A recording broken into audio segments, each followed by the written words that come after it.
Good morning. Welcome or welcome back to Bookeemonsters. My name is PK. It is Friday, TGIF. Finally Friday, the first week after the holiday, first work week of 5 days in a row in about 2-3 weeks. Hope you are having a good day. It is January the 10th, and we're here to look at the rest of the new releases that were published this week.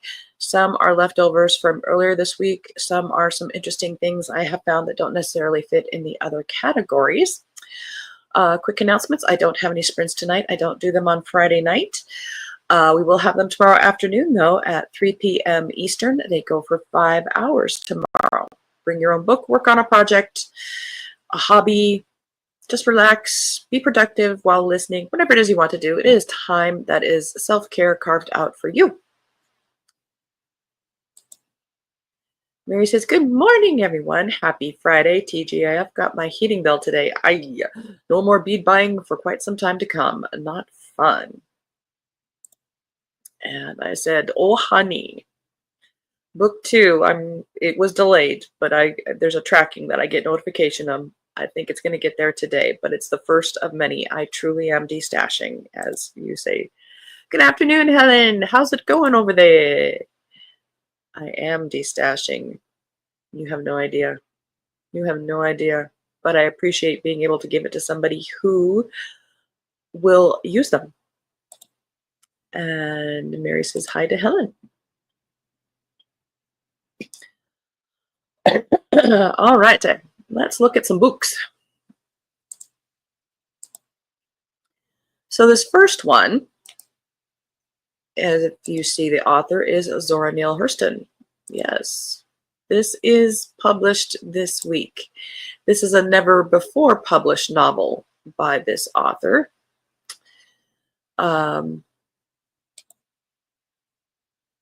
She penned a historical novel about one of the most infamous figures in the Bible, Herod the Great. In Hurston's retelling, Herod is not the wicked ruler of the New Testament who is charged with the slaughter of the innocents, but a forerunner of Christ, a beloved king who enriched Jewish culture and brought prosperity and peace to Judea. From the peaks of triumph to the depths of human misery, the historical Herod appears to have been singled out and especially endowed to attract the lightning of fate, Hurston writes. An intimate of both Mark Antony and Julius Caesar, the Judean king lived during the 1st century BCE in a time of war and imperial expansion that was rife with political assassinations and bribery as the old world gave way to the new. Portraying Herod within this vivid and dynamic world of antiquity, little known to modern readers, Hurston's unfinished manuscript brings this complex, compelling, and misunderstood leader fully into focus. Hurston shared her findings about Herod's rise, his reign, and his waning days in letters to friends and associates. Text from 3 of these letters concludes the manuscript in an intimate way. Scholar-editor Deborah Plant's commentary, A Story Finally Told, assesses Hurston's pioneering work and underscores Hurston's perspective that the 1st century BCE has much to teach us, and that the lens through which to view this dramatic and stirring era is the life and times of Herod the Great. Whether or not you agree with the subject matter, it is an unpublished work by an author that many people admire. So thought I would include it.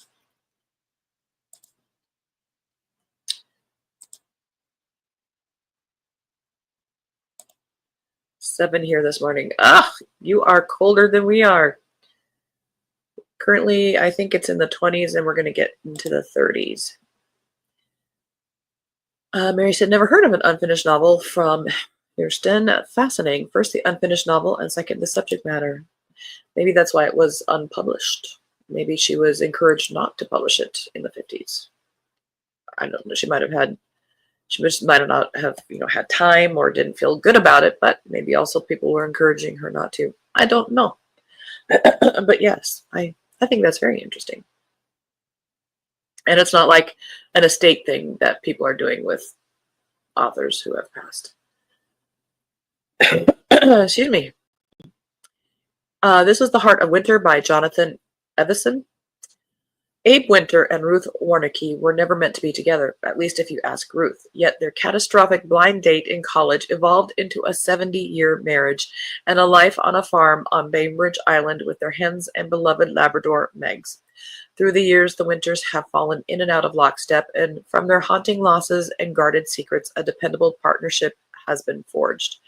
But when Ruth's loose tooth turns out to be something much more malicious, the beautiful, reliable life they've created together comes to a crisis. As Ruth struggles with her crumbling independence, Abe must learn how to take care of her, while their 3 living children question his ability to look after his wife. And once again, the couple has to reconfigure how to be there for each other. In this big-hearted and profound portrait of marriage, the author explores 70 years of big moments in subtle ways, elegantly braiding the Winters' turbulent history with their present-day battles, showing us how the oddly paired college kids became parents, fell apart, and back together, and grew into the Abe and Ruth of today. Now that's kind of a love story I can get behind. Oh, I have it in here twice.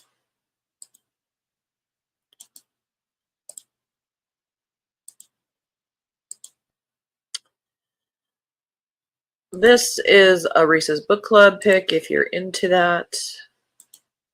This is The 3 Lives of Kate Kay by Kate Fagan. Kate Kay knows how to craft a story. As the creator of a best-selling book trilogy that struck box office gold as a film series, she's one of the most successful authors of her generation. The thing is, Kate Kay doesn't really exist. She's never attended author events or granted any interviews. Her real identity had been a closely guarded secret until now. As a young adult, she and her best friend Amanda dreamed of escaping their difficult homes and moving to California to become movie stars.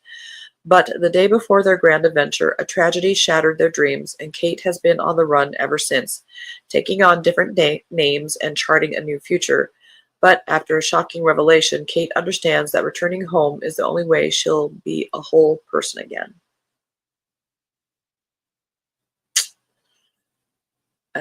Interesting concept, for sure.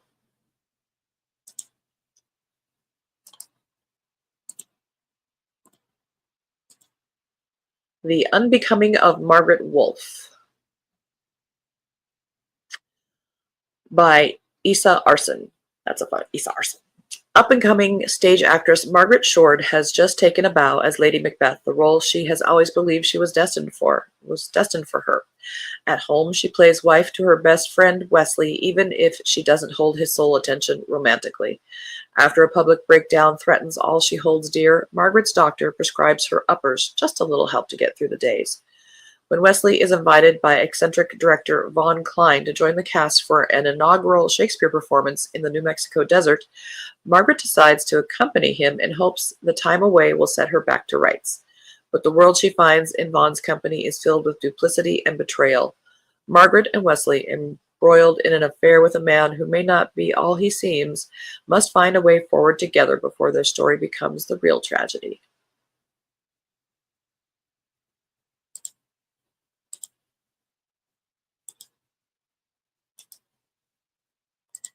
This next one is a nonfiction. You know how I love my history. Good morning, Elena. How are you doing? Mary said, I was thinking the same thing. Sounds lovely and somewhat haunting. Yeah. Oh, good. Good to hear. And Mary says, good morning to Elena. And Elena says, good morning back. Again, this is nonfiction, a history. This is called The Waiting Game, The Untold Story of the Women Who Served the Tudor Queens by Nicola Clark. Every Tudor queen had ladies in waiting. They were her confidants and her chaperones. Only the queen's ladies had the right to enter her most private chambers, spending hours helping her to get dressed and undressed, caring for her clothes and jewels, listening to her secrets. But they also held a unique power, a quiet word behind the scenes, an appropriately timed gift, a well-negotiated marriage alliance for all forms of political agency, wielded expertly by women. The Waiting Game explores the daily lives of ladies in waiting, revealing the secrets of recruitment, costume, what they ate, where, and with whom they slept. We meet Maria de Salinas, who traveled to England with Catherine of Aragon, when just a teenager and spied for her during the divorce from Henry VIII. Anne Boleyn's lady-in-waiting, Jane Parker, was instrumental in the execution of not one, but two queens. And maid of honor Anne Bassett kept her place through the last four consorts, negotiating the conflicting loyalties of her birth family, her mistress the queen, and even the desires of the queen himself. As Henry changed wives and changed the very fabric of the country's structure besides, these women had to make choices about loyalty that simply hadn't existed before. The Waiting Game is the first time their vital story has been told. This is one of my favorite time periods to read about, so I have read something, particularly about Anne Boleyn, and everybody focuses on Jane Parker. There were other ladies in waiting, and Jane Parker, I get it, she's the drama, she's the backstabber, but there were other ladies in waiting. Just saying. And this is another nonfiction. Mary says, that sounds fascinating. Nothing that title dealt with the library would get it, but can hope. The Waiting Game. Yes. Me too. All right, we'll see if one of the libraries will let me put a hold on it. Again, this is another nonfiction. The Woman Who Knew Everyone, The Power of Pearl Mesta, Washington's Most Famous Hostess, by Meryl Gordon. This is a Town and Country must-read book of 2025, an Amazon Best Book of the Month in the Biographies and Memoirs category. Pearl Mesta was a force to be reckoned with. In her heyday, this wealthy, globe-trotting Washington widow was one of the most famous women in America, garnering as much media attention as Eleanor Roosevelt. Renowned for her world-class parties featuring politicians and celebrities, she was very close to three presidents: Harry Truman, Dwight Eisenhower, and Lyndon Johnson. Truman named her as the first female envoy to Luxembourg, which inspired the hit musical based on Pearl's life, Call Me Madam, which starred Ethel Merman, ran on Broadway for 2 years, and later became a movie. A pioneering supporter of the Equal Rights Amendment, she was a prodigious Democrat fundraiser and rescued Harry Truman's financially flailing 1948 campaign. In this intensely researched biography, author Meryl Gordon chronicles Pearl's lavish life and society adventures in Newport, Manhattan, and Washington, while highlighting her important but nearly forgotten contribution to Hollywood politics and the feminist movement.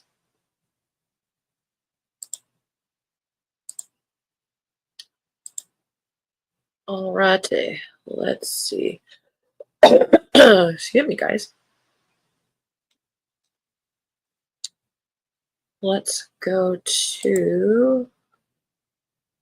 Okay, so we did that one. That's good. I'm just looking at stuff that we hadn't gotten to in the other categories. I think we got to everything on Wednesday. Thursday, and I have a sneeze coming.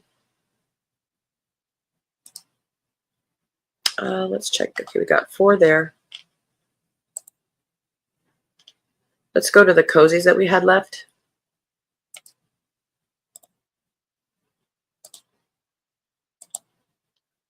Rescued in Paradise by Deborah Brown, 32nd in the Florida Keys mystery series.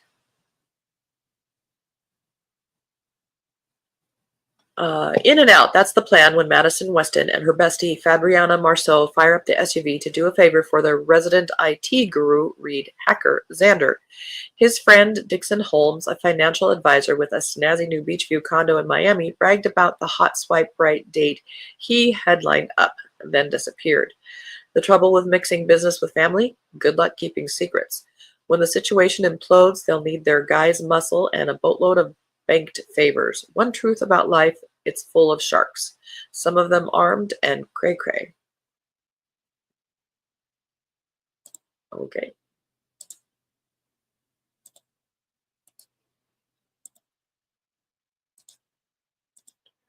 Wine and Whispers by Daisy Landish.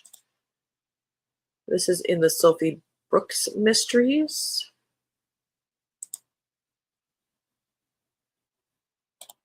Just got the Waiting Game on Audible. Easy peasy. There you go.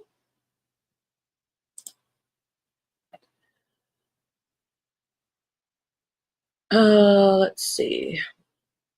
Food blogger and digital nomad Sophie Brooks is on her first stop in Sonoma, California, where the wine flows as freely as the secrets. Eager to showcase the region's farm-to-table dining scene, Sophie is ready to indulge in the local wines and meet the passionate people behind them. But when one of the vineyard's owners goes missing, the peaceful countryside takes a dark turn. As whispers of betrayal and old grudges swirl through the vines, Sophie finds herself caught in the middle of a mystery that threatens to unravel the very fabric of this picturesque wine country. With her sharp instincts and a love for uncovering the truth, Sophie must navigate the delicate balance between tasting fine wines and untangling deadly secrets. Can she solve the mystery before the whispers turn into something more dangerous?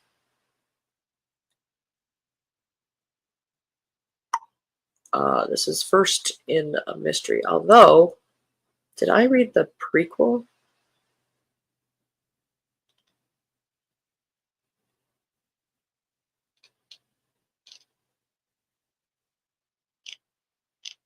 Ha, sounds familiar.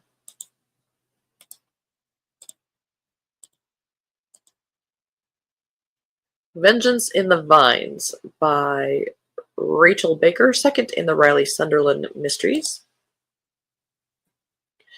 Riley's thrilled when she gets a long-term locum veterinarian job in the beautiful Napa Valley wine country where her best friend Sophie lives. Hey. And she's looking forward to enjoying the area and spending time with Sophie and Sophie's husband, Lucien. That is, until the owner of a local bar is found dead in his home after having eaten in Lucien's restaurant during the Chamber of Commerce Awards dinner. Evidence piles up against Lucien, but Riley is certain he's innocent. She feels compelled to do whatever she can to help clear Lucien of suspicion. When Riley meets Alex, the handsome son of the man who died after eating in Lucien's restaurant, they can't deny their attraction to each other, and they're both motivated to find out who killed Alex's father. Alex believes Lucien's innocent, and he has some ideas of his own as to who may have had motive to kill his father. Riley goes to the detective in charge of the case with each new piece of information she finds that she thinks could be relevant to the murder investigation. But the detective seems laser-focused on the mounting evidence against Lucien and doesn't seem swayed by any of the information Riley brings him. The pressure increases as Riley's best friend Sophie struggles to deal with the stress of the investigation involving her husband. Will the secrets of the past prevent the truth from being revealed?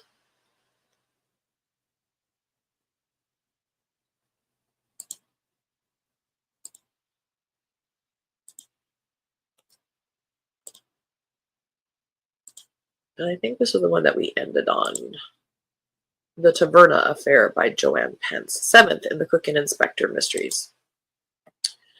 Would-be chef Angie Amalfi nervously awaits her engagement party with her swoon-worthy fiancé, homicide inspector Pavo Smith. Her clueless neighbor Stan finds himself swept into a whirlwind romance with a mysterious woman. Before he knows it, his quiet life is in a complete upheaval. As if that weren't enough, Angie's fiancé and her father were forced to work together to solve a mystery on their own, one they fear Angie or her mother learning about. But then, as murders happen around the Greek taverna where Stan met his lady friend, and as the murders shift closer to home, Angie's got to solve a crime messier than her mother's famous spaghetti sauce, and somehow still get through her engagement party without a full-blown family meltdown. Will she save Stan's love life, her parents' marriage, maintain her sanity, and still pull off the engagement party of the year?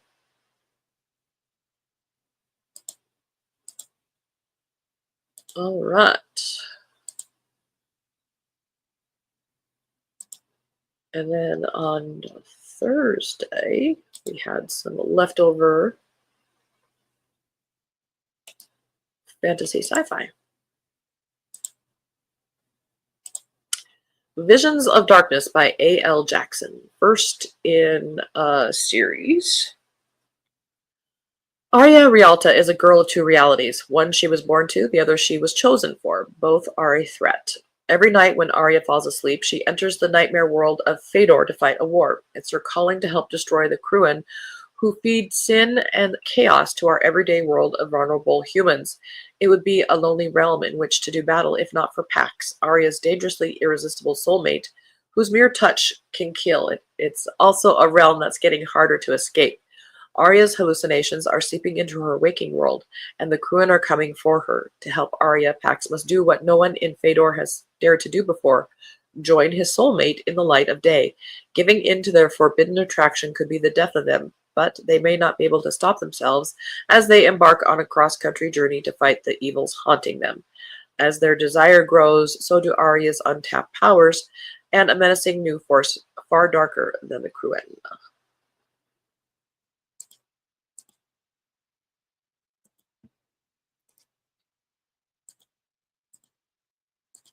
Elven Council of Ashes, second in the realms of Elisatri by K.J. Dawson.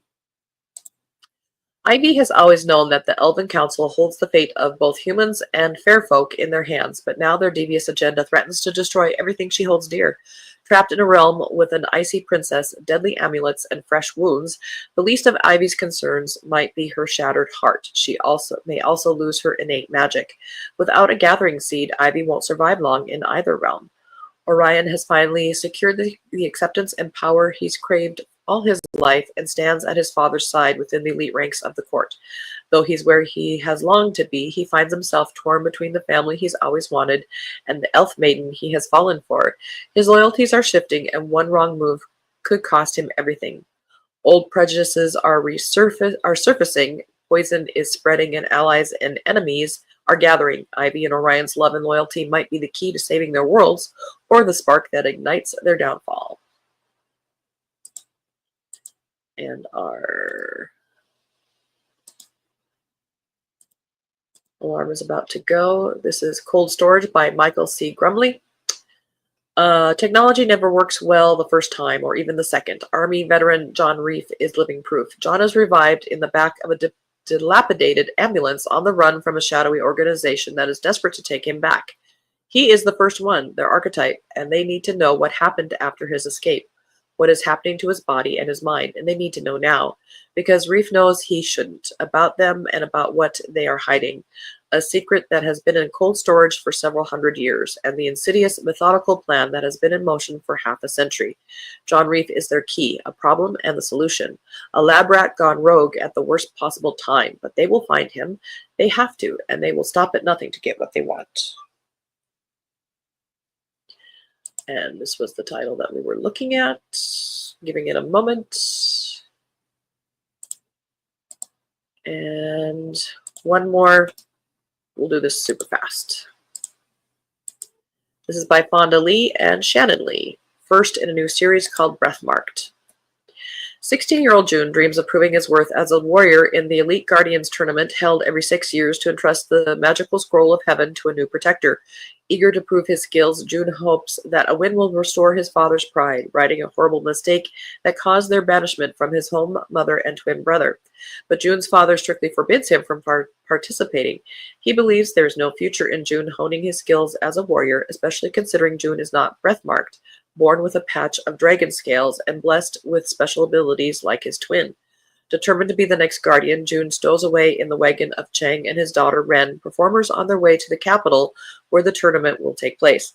As June competes, he quickly realizes he may be fighting not just for a better life, but the fate of the country itself and the very survival of everyone he cares about.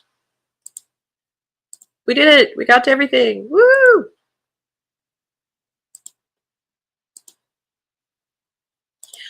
Yes, I'll see you tomorrow, Lena. Have a good day. I look forward to seeing you. Alrighty, so again, I don't have any sprints tonight. We will have them tomorrow afternoon, as Elena said, and we'll start at 3 p.m. Eastern and go for 5 hours. Next week, we will look at all the new releases being published next week, starting on Monday with Cozy Mysteries. Hope you guys have a very good Friday. Stay warm. If you are in a place of being cold, read good books. And as the banner says here, don't be a bookworm, be a bookie monster. Nom nom nom. Have a good day. God bless.